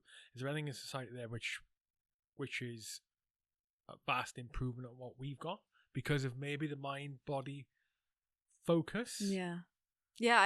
Are they better than what we are? Yeah, that's a good question. And that's why integrative medicine, I think, is such an amazing way of approaching health and well-being in general. Because what integrative medicine is aiming to do is it's trying to connect the best of both worlds. So it's trying to bring this whole healing system into this allopathic medicine system that we're in. So it's trying to look at these different aspects that we know to work in an evidence-based manner from these whole healing systems and to connect it to the different bits of pieces of the allopathic system that we're part of. Are you saying allopathic? Allopathic means like the medicine that we practice in the Western style of medicine, the one that I'm trained in. So we're combining what works in both systems, and instead of looking at the bits and pieces individually, we're trying to understand how they contribute to each other. So how is the nervous system imbalance contributing to the headaches, contributing to, different choices that you make in your life in general? Or how is the stomach issues connected to your anxiety, or the gut issues that you have? How is that connected to anxiety? How does the anxiety connect to your gut issues? And what can we take, for example, acupuncture to help with the anxiety that can help with the gut? And how can we use supplementation, for example, Ayurvedic herbs or supplements in general? How can we use that to balance the gut to help with the anxiety as well? And what types of different mind-body therapies or psychotherapy or CBT, cognitive behavioral therapy, what can we take of that to help with balancing the mind that will help to balance the nervous system that will help to balance the gut? Yeah, it's complex, isn't it? I think it's so hard for me sometimes to, if I feel anxious, for example, or stressed or some other form of stress, it's so hard for me sometimes to work out if like the physiological symptom is causing the psychological symptom of vice versa. Yeah. like sometimes I've been through periods of my life in the past where I get injured much more regularly and it take a lot of time to recover. Is that causing, my mental stress, or is the mental stress causing my inability to recover very quickly? Yeah. It's really hard to understand. It's like a minefield. It is. Where's your focus then in terms of where's your focus in terms of where you think this medicine could go and the impact it can have? Yeah. So one of the issues what I see in the current way of practicing medicine is that we're very illness focused. So it almost feels like we are talking about preventative medicine, but it's almost like it's almost like just chatter that doesn't end up in any concrete actions in the Western medicine. And I think the system that we're in is a reactive system. Like the Western medicine is coming from war times, right? Like that's where we learned the most. So when there was a war, it was like we learned how to help people recover from war injuries, or within the war to do surgery. So it's been very intervention based. And why is not this? Sorry to interrupt. Yeah. Why is not the same for Asia or the Far East? That's a good question. Like why has it started differently? Okay. I'm not sure. But they are like so much older traditions, so maybe it's to do with even their religious background of meditation and meditative practices around like they've been around a lot longer, haven't they? As functioning societies, right? Yeah. Okay. Yeah, and I think it has been already, like, because of the religions like Buddhism or Hinduism, that there is much more of a connection to silencing and quieting your mind and sitting in meditation and finding a balance within that. And then maybe then the treatment has been based around that kind of restoration of balance. Whereas in the Western perspective, it's about trying to quickly help heal a wound or to do surgery to make something better. So it's very reactive. Something has already happened, and then you need to rescue that. And I think the mentality for most of us doctors coming from that type of training is a reactive mentality, that something gets out of balance and then we try to solve it with usually pharmaceuticals or surgery. And the problem with that is that most of the illness process has already started 10, 15, 20 years before the actual insult. So heart attack has been already creating in the body 20, 30 years before you get your heart attack. And that's when you should intervene. Like 20 years ago, 15 years ago, 30 years ago, that's when you should intervene. And that's where you get most impact when it comes to your health and well-being. The heart attack is the tip of the iceberg. And it is such a harder road to walk once you have gone such a long time out of balance in your body and you get to that point of heart attack, to recover from that and to get to a place of balance than it would have been if you had started 20 years ago. And it's often lifestyle factors that are the absolutely, 100%. And that's what we don't take into account enough in the Western way of thinking. As physicians, we think about in the terms of medications. What medications do we need to put on? That now this and these are the symptoms, what medications do we need? We don't really think of it in the context of the whole person. What has contributed to this happening, and what can we do to start to create a virtuous cycle of harmony for the body? Because when you think about it, it's like, yeah, it's lifestyle factors. Like this person has been smoking and drinking. Why are they smoking and drinking? Like, what is driving them to do that? Or their eating habits are completely haywire, or their insomnia, like they have severe sleep issues and they're drinking in order to sleep, So why is that happening? What is happening within them? Why are they out of that balance? And that's where integrative medicine, I think, and I think that's where we ought to go towards in the future, to really understand, like, what is the root cause of this state of imbalance, instead of just trying to fix, like, you stop drinking, stop smoking, because it's like there's something driving that. And usually it goes back to traumas, or it goes back to being in a vicious cycle of living unhealthily, and you just need to find a way to reverse that. Either it be looking at whatever traumas might be causing that behavior, or just finding a way to start the virtuous cycle. Yeah. I mean, on I think more often than not these days, like at the macro level, it's also societal norms. Oh, absolutely. You look at America as an amazing case study of why have they got such hideous cases of they're a much unhealthier nation than they were before, and they're a much unhealthier nation than many others. Not all, but many others. And I think a lot of that is down to some of it's down to traumas and individual experiences, but a lot of it's down to societal norms and from diet. Oh yes. Like we've mentioned, the external cues. Yeah. It's so much to be fighting these external cues that we're constantly being exposed to, that and and those external cues are made by multi-billion-dollar companies with the best scientists to hook you into that, and you're fighting that. And then the healthcare system that this is to support you as well is geared up to totally normalize that. The first option to deal with your pain or your illness is medication. Medication.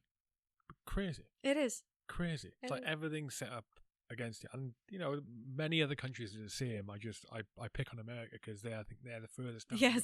Yes, like the warning. And the crazy thing is, we're following that path. Yeah. Like what I'm looking in Finland is we're going towards the path of America when I look at our healthcare system. Oh, really? It is. It's exactly the same. Like the private sector is growing and the public sector is like falling apart, and it's similar what's happening here in UK as well. When you look at the NHS, it's profitable.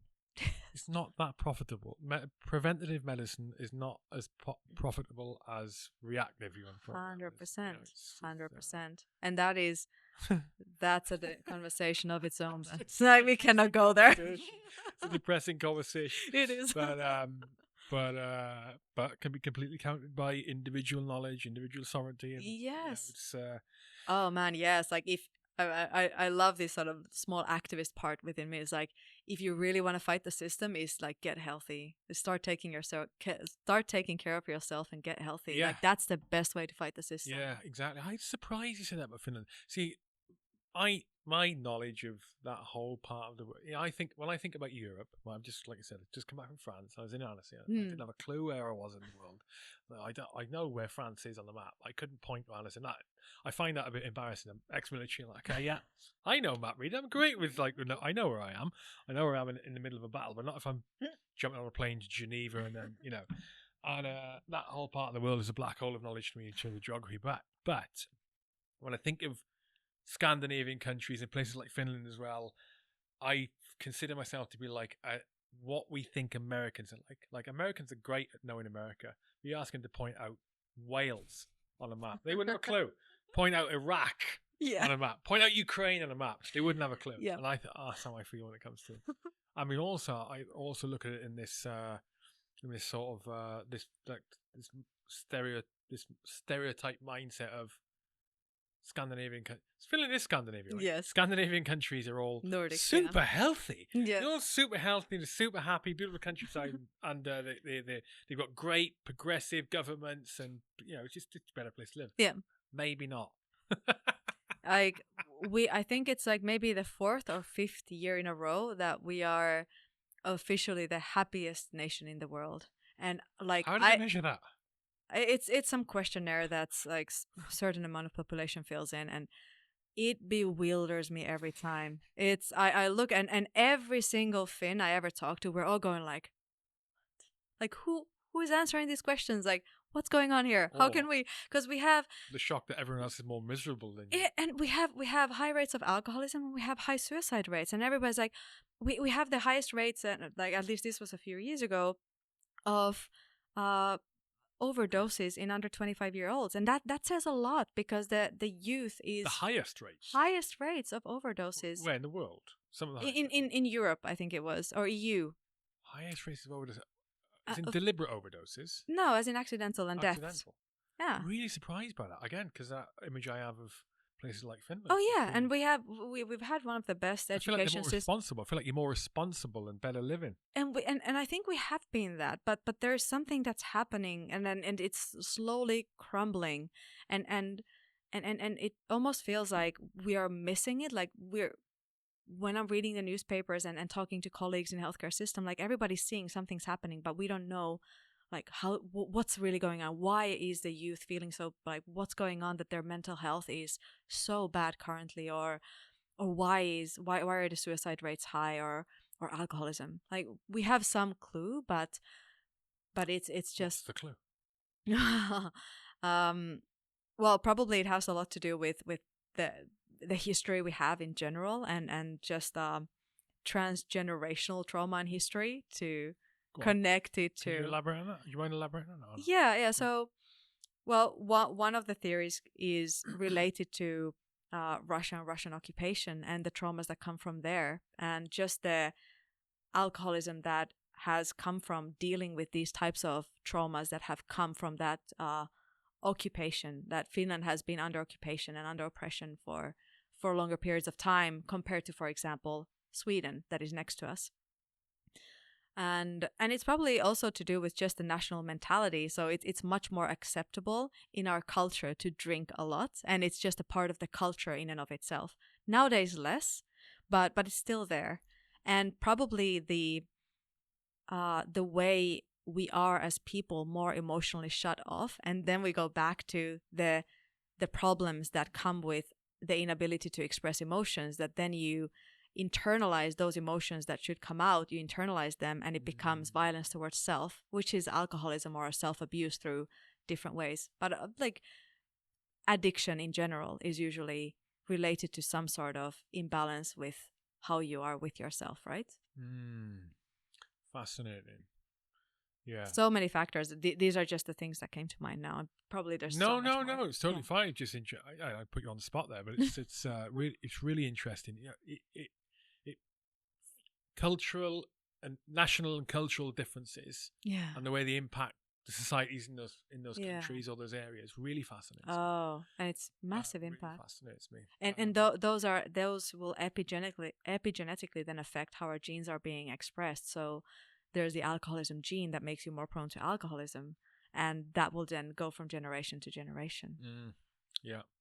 I read a thing a couple of years back, and it was talking about the Second World War. Maybe I read it. Maybe I read it in a book. Anyway, probably wasn't a book, but it was during the Second World War in war-torn, London. Yeah.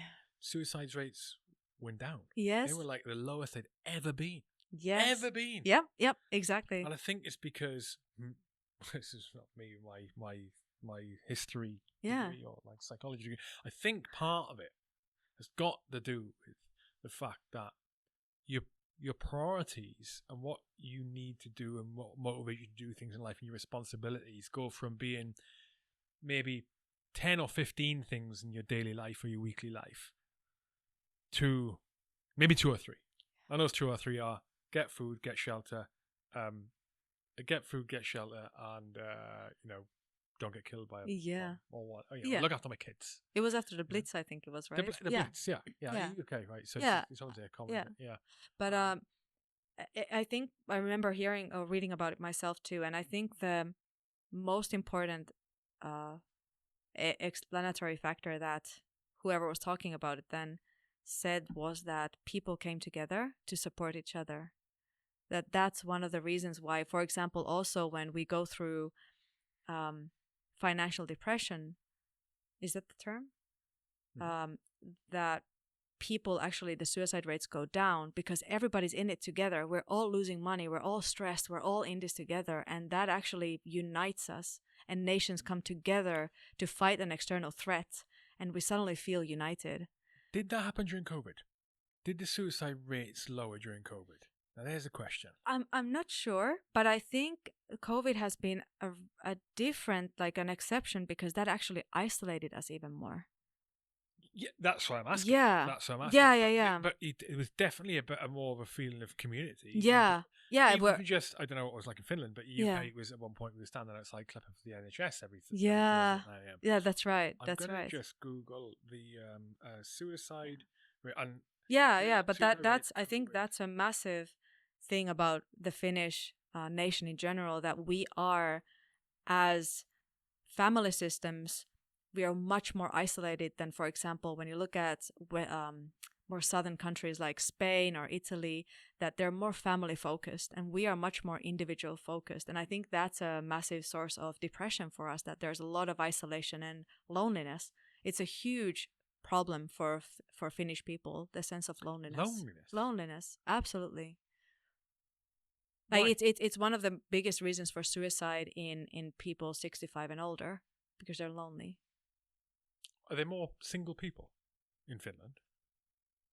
I'm not sure. Or is it just that older people deal worse with losing a loved one than they do elsewhere?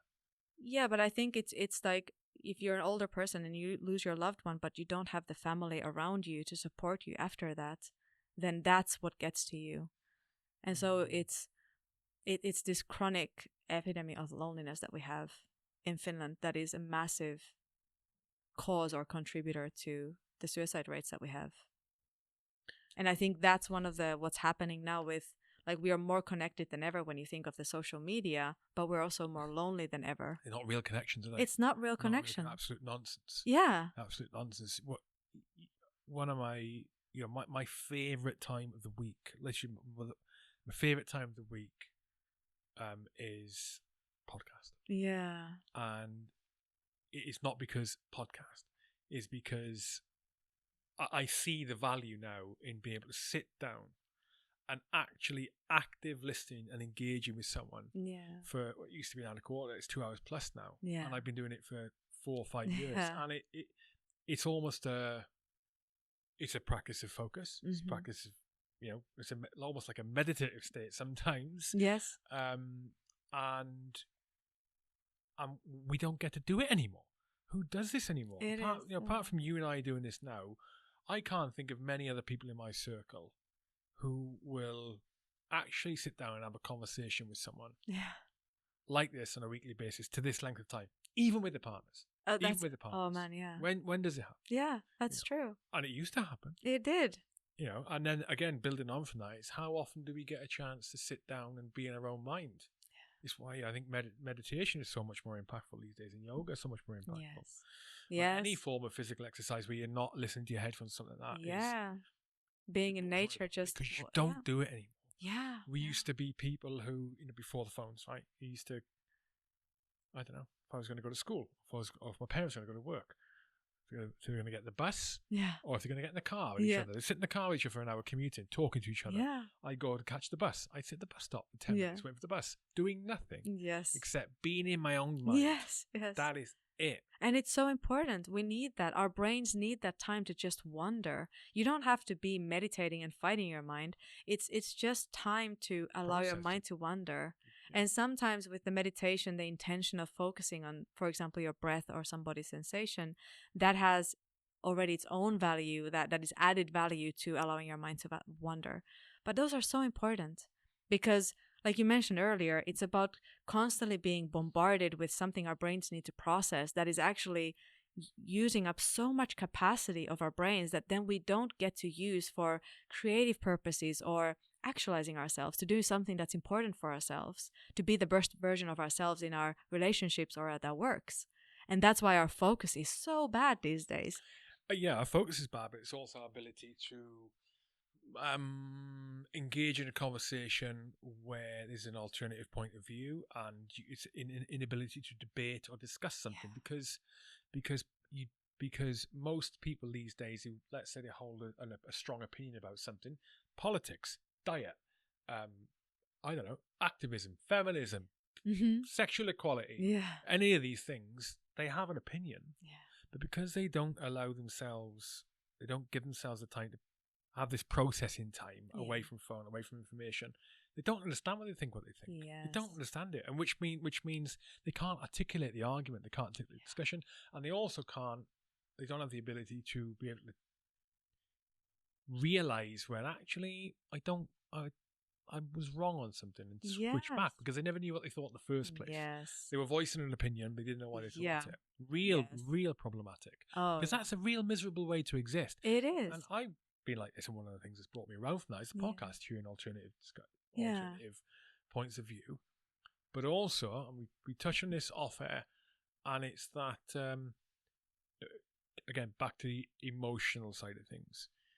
Discussing emotions or engaging your own emotions and trying to identify why I feel like I feel. Yeah. And sometimes it's because I feel strongly morally about something. Yeah. Other times I could be exhibiting a feeling, and that feeling could be linked to something to do with my health.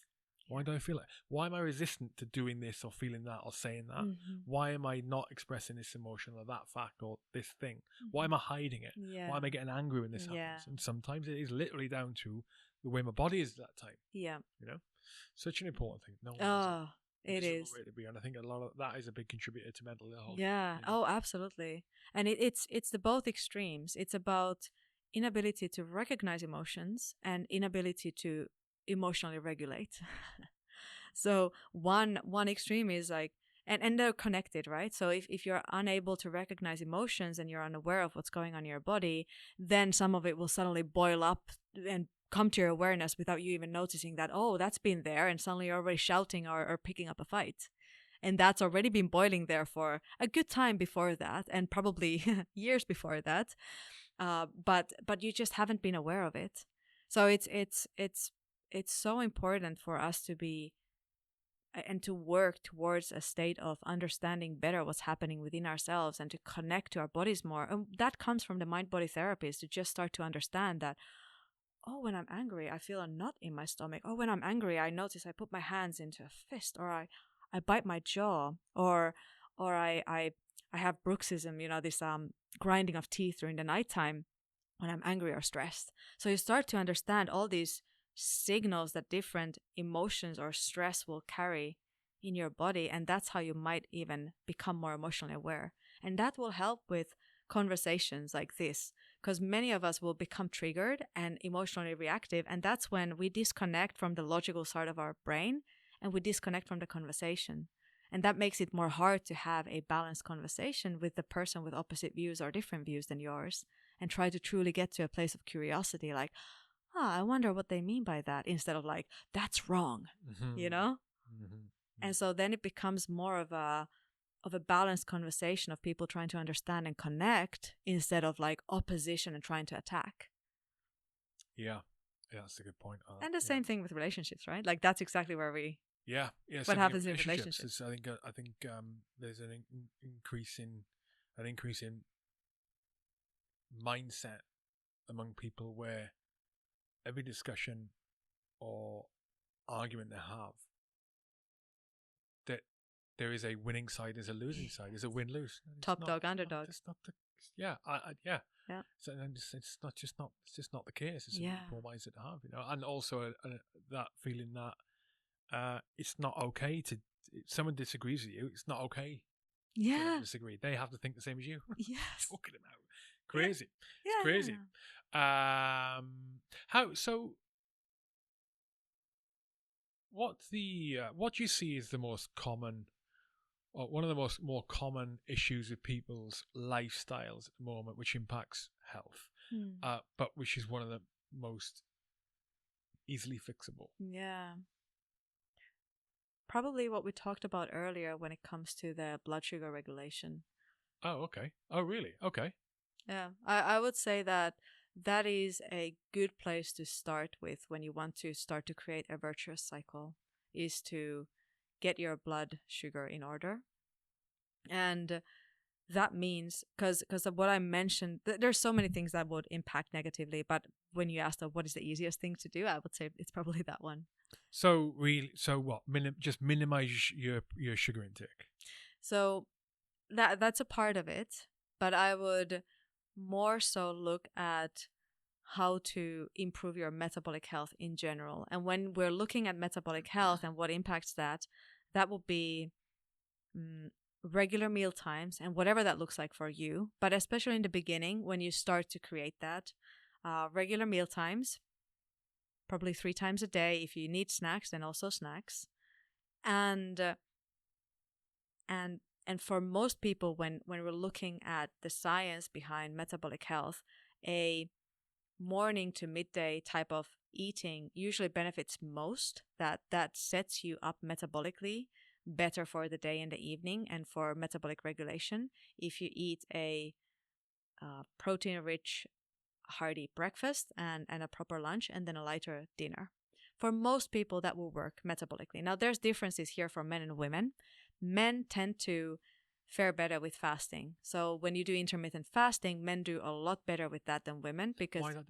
it has to do with women being more reactive within our stress system. So our stress system will be triggered more easily than men's, and our cortisol balance will be easily off than with men. So men do better. They fare better with stress with their bodies than women do, and their hormones don't get so easily out of whack than women's do, like we talked about earlier with the cyclic nature of women. And that also is dependent on type of the cycle, timing of the cycle.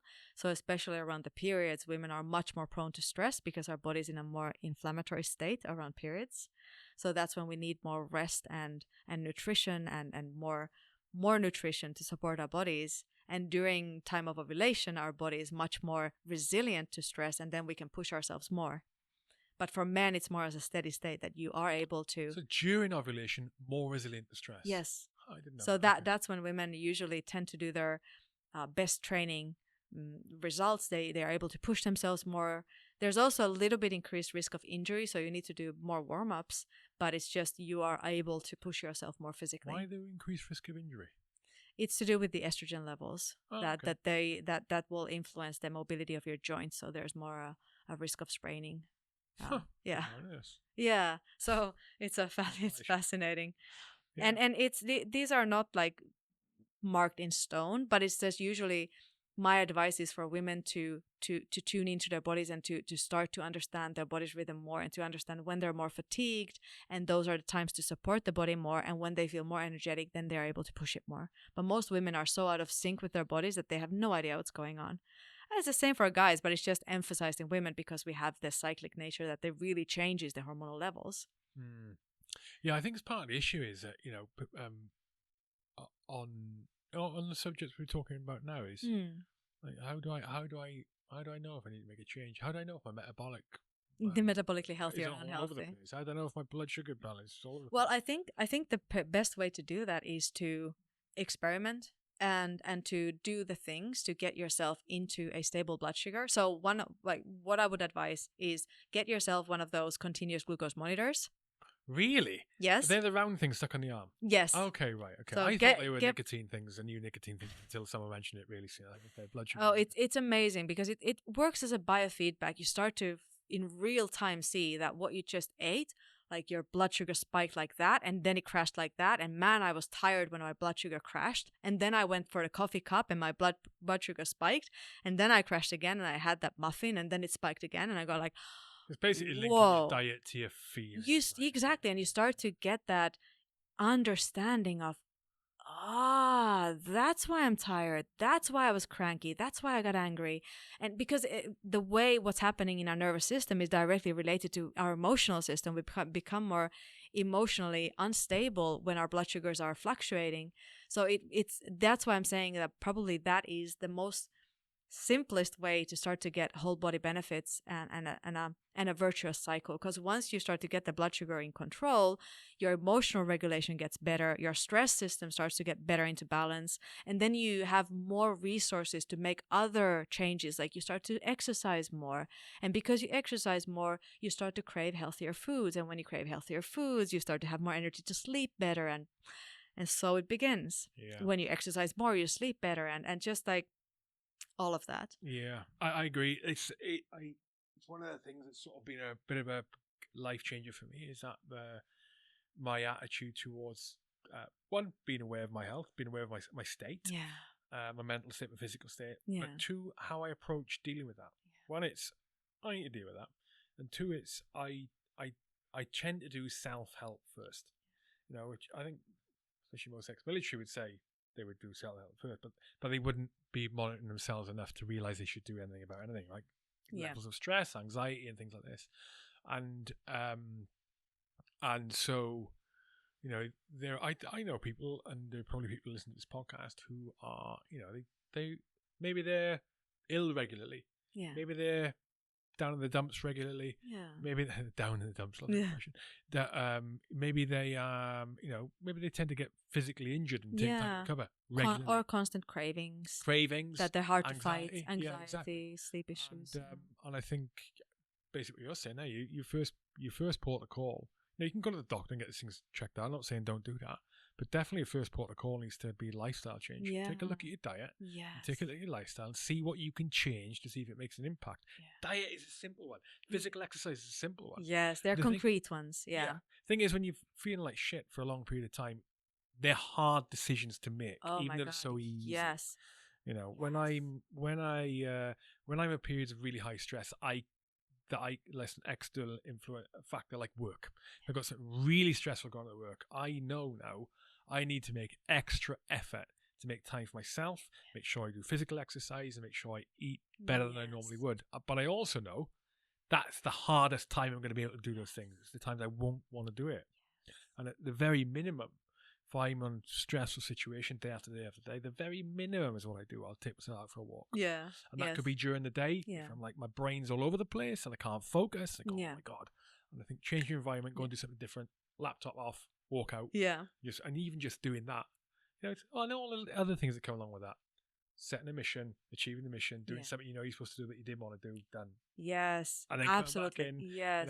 And then there's the fresh air. And so important. Physical exercise, different, all the rest of it. But there's so many issues over the years I've had, which are seemingly low level, but all together combined to make a really miserable existence. Mm-hmm. I now know that I can easily influence those to be not as bad as they are, or eliminate them completely. Yeah. Yes. And the change is massive and it's relatively quick. So I think that's the kind of why I think it's so easy to talk about it, because I've seen it within myself. I see it with my patients so often that there is a day and night with with my patients, how they're sleeping, how some can come off their antidepressants when they actually start to stabilize within their bodies, because it's such a huge difference of how the body and mind are connected. Once you start to get the body into a balance, your mind starts to respond to that, and then it's a virtuous cycle that's created within that. The classic one I see all the time is I can't sleep. I really struggle to fall asleep. Yeah. And it's like, well, what are you eating? How much exercise are you doing? And it turns out they're eating shit. Yes. And they're not doing a lot of exercise. Have you tried changing those things? You might find it helps. And if it doesn't help, go further on. But guaranteed it's going to help you a little bit. At the very least, a little bit. When it comes to insomnia, and like I know what I'm talking about because I suffered from it for years, like severe insomnia. And the difficulty is that when you are in that state of haze and tiredness, you can't think straight, and your body's almost in this fight or flight, freeze or fawn state that it's literally, when you're looking at the brain chemistry of it, or the prefrontal cortex, which is responsible for logical thinking and making executive decisions, is almost turned off. So it's very hard for you to make those clear decisions and to fight any urges or cravings that you have. There's you almost feel like you're on an autopilot from day to day. So sometimes it can be that if you have severe sleep issues, is to first drive into sleep, even with medications, if you have severe sleep issues. And once you start to get the sleep normalized, then you start to get the most basic of lifestyle changes, and slowly then start to change the medications around the sleep, move to supplements, and of course you're doing all of that simultaneously, but some people are just so lost and so desperate with their sleep issue that you just need to get that fixed first. Mm-hmm. And I don't recommend starting with those benzodiazepines that are actually addictive. So you need to get sleep medications that are non-addictive to get the sleep right. And then once you have even a little bit of energy to start to change, do the smallest of changes to your diet and to your movement regime, then start to do those, like the smallest of things. Don't make it a big thing. You don't need to start to exercise an hour a day. Do 20 minutes of walk a day, 10 minutes of walk. Mm-hmm. Like whatever is the smallest possible thing for you to change that you can integrate into your daily life and build from there. Because I think one of the things that most people struggle with is they look at themselves and they realize, like, all of the areas in my life are like out of place. And I don't even know where to start, so I don't start anywhere. And they're overwhelmed with the things that need to be done, so they don't do any of it.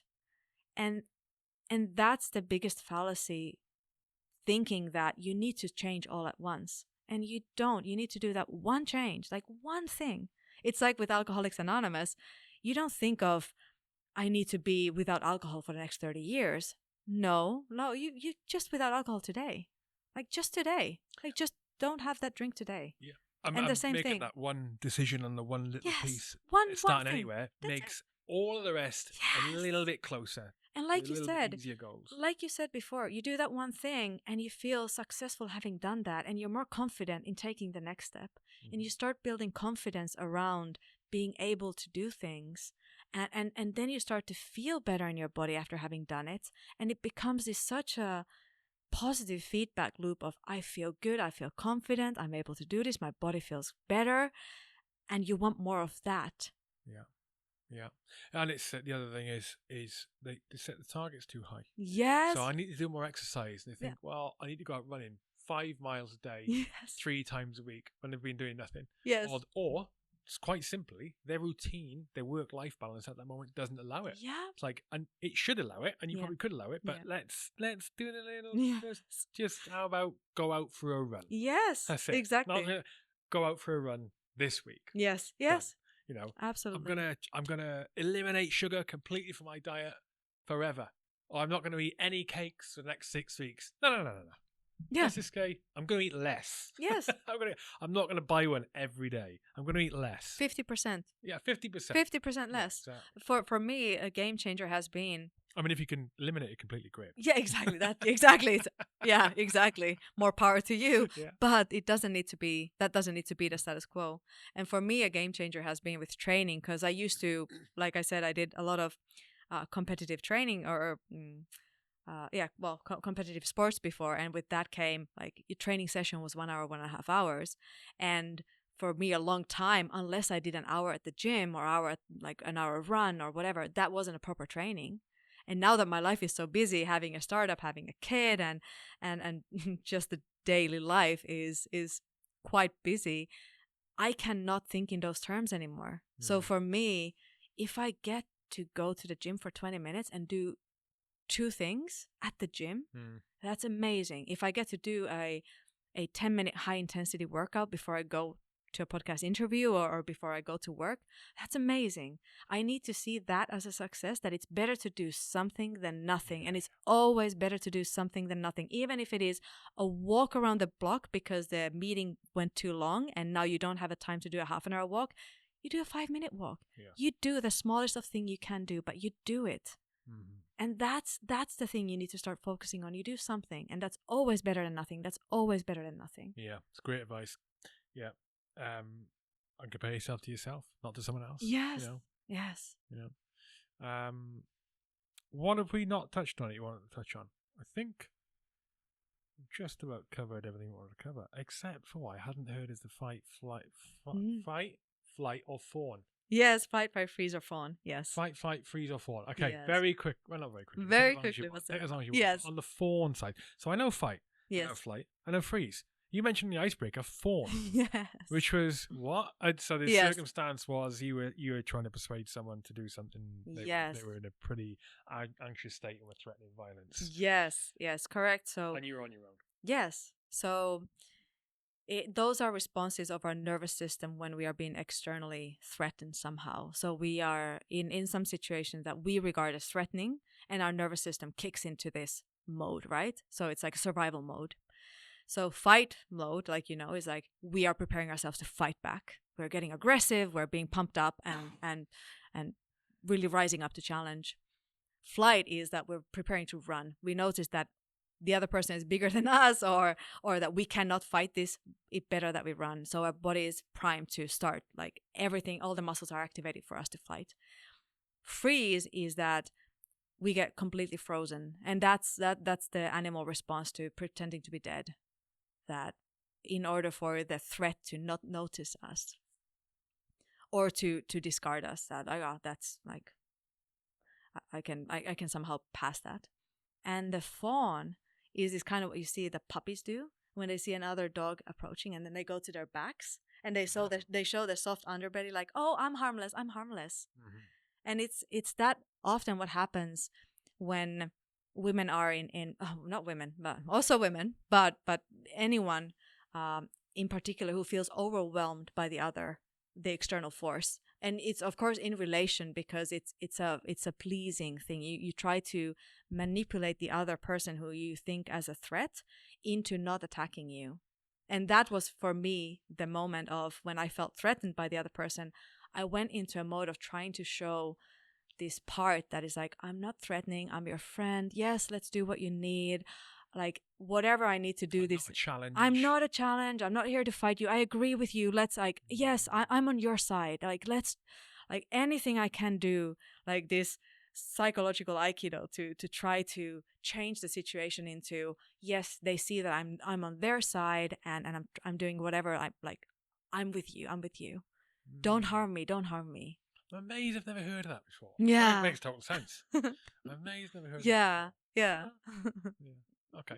It's been a pleasure. I've really enjoyed it. Really likewise. enjoyed it. Thank you so much. Really enjoyed it. Such a great talk. As expected, I've learned a lot. And if you're ever in town again, we should definitely do it again. Oh, yes. This has been such a pleasure for me. So nice to get to know you. And this. How do people follow you? How do people follow your startup? How do people go, hey, Jenni, I want to talk about this more. Can I get some advice? Yes. So I have a webpage, jennihyysalo.com, which is my name, like my name and surname.com.